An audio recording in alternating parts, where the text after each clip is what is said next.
Are there places in Mexico that the government of Mexico does not have control? I think you see significant insecurity in parts Well, of my Mexico. question is, are they ungoverned? I'm Are there sure that places? there are Yeah. individual Yeah. places, communities where Are there they're drug very challenged. cartels in control of parts of Mexico, not the government of I Mexico? think it's fair to say yes. Okay.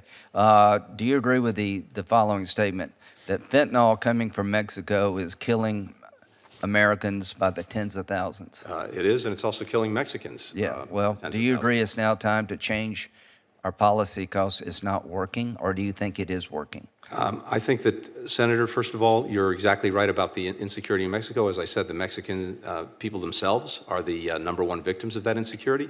The Mexican government, Are with our more support, is Mexicans working. dying of fentanyl poisoning than Americans? Currently, no, but it's a growing problem. So how many have died in Mexico from fentanyl? I don't have the exact numbers. Well, I'm sure it's less. 70,000 died last That's- year that's correct. alone in the United States.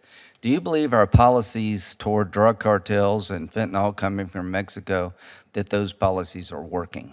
They need to do more. They need to be more effective. Here's one way we can do that. One way we can do that is making sure that we have, for example, the technology on our borders to detect and intercept the fentanyl. 96% of the fentanyl coming to the United States is coming through legal ports of entry. We have the technology that can catch a lot of that. Yeah. We need to.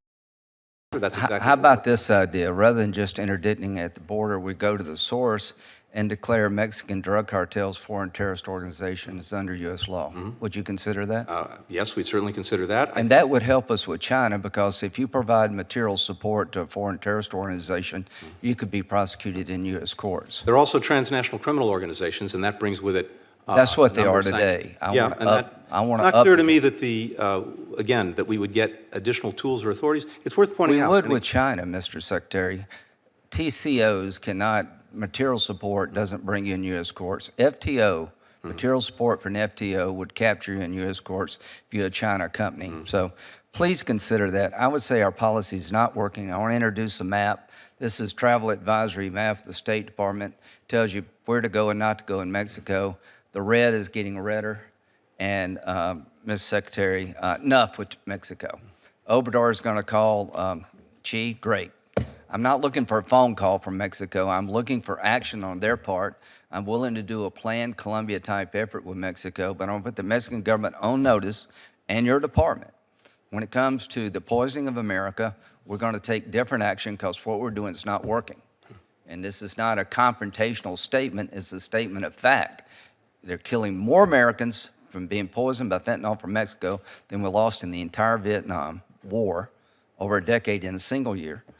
And the leading cause of death in America from 18 to 45 is fentanyl poisoning. Senator, Enough is enough. I absolutely share your Thank you, your Mr. priority and Secretary. focus on that. Thank you.